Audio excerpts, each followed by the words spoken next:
At the end of our workshop, we actually used the Bootaagans, and we ground up some corn, and we ground up some meat, and we made a marvelous meal. We also had a cultural exchange, swapping some fresh meal for things that people brought along. It was a great time enjoying indigenous culture at its finest, revived for the whole community.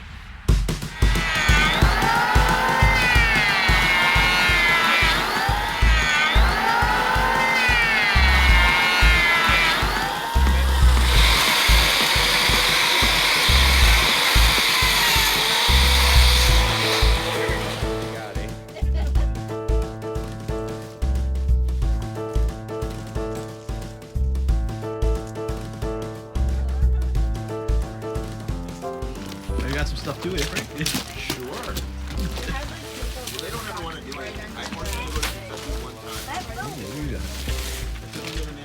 Hey, Louie. Orange. Oh, was that super orange stuff? It's super orange stuff. That is just a shockingly orange corn. That's crazy. It's really cool. Oh, I could use some garlic, Frank. So I just need to boil. Oh yeah. You soak it overnight first, but you can boil it. It's easier to soak it. So I was like, Okay, cool. Yeah, we can make peanut butter. I'm not much of a cook, so Maggie. Hey, will you take Maggie. pictures for me? yeah, I right. think that people here. We're trading, but I need your input.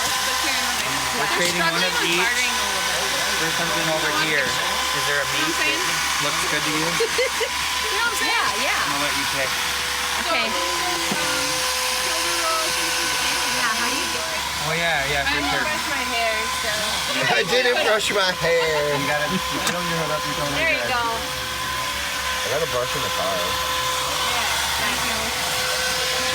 Yeah, do you want it? Partnering around here. Yeah. So I got. That's honeydew. Yeah, how do you do? Honeydew. How good do? I got Sugar. Oh yeah, for sure. Awesome. You bet. Thank you.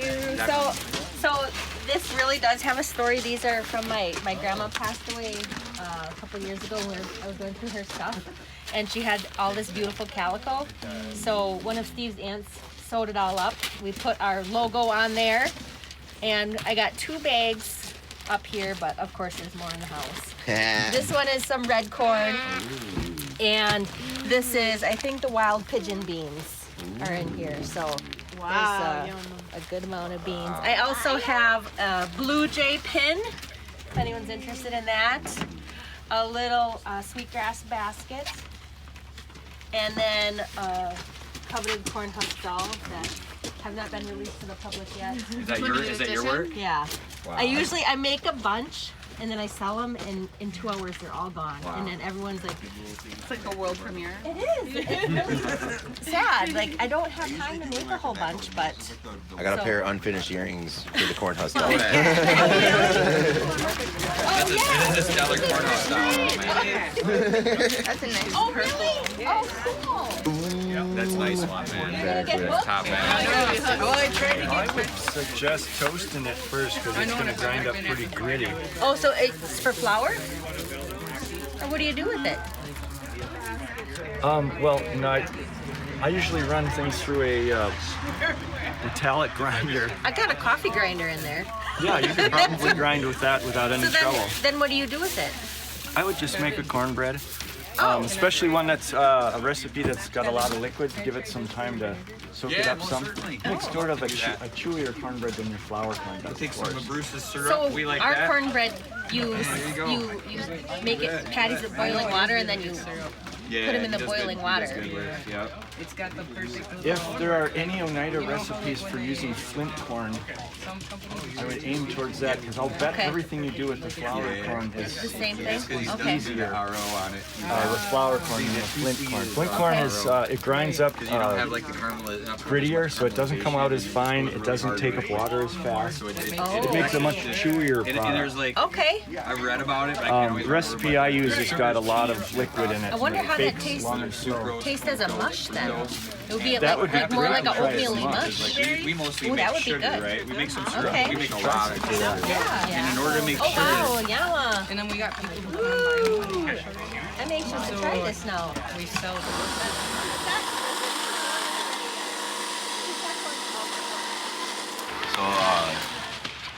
to go along with these Bootaagans, when I was growing up and even further on, me and my dad traveled and did songs a lot of places. And one of these songs that we always traveled and did was the corn grinding song. It's a song that was composed by Eddie Pigeon back in like the 60s, from what Sid Martin shared with me, and it was a simple song. It simply just says corn soup. It's a song that says what you're wanting to do with this corn, and it was a song that's really like slow to simulate the pounding. That it also had a dance with the women. That was the women's part of it, and that's that too. Is that along with the songs and the fire that we use, you know, there's women's teachings that go with that. So yeah, I'm gonna share that song with you guys. It's my favorite part. One of my favorite parts about making Bootaagans with other communities is being able to continue on what me and my dad used to do, which is go around and share those songs. He passed away 3 years ago, Mikazu Ukwakhwa, and he was a really quiet man and held a lot of knowledge. But it was also like really funny and dirty, like a lot of old Anishinabes are.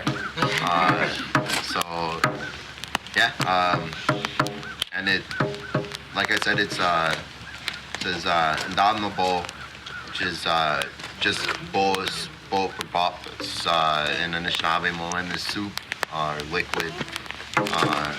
So it's really simple, and it's a really nice song, and yeah, Miigwech for letting me share that with you guys.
5 times through, you know, get a good cycle going.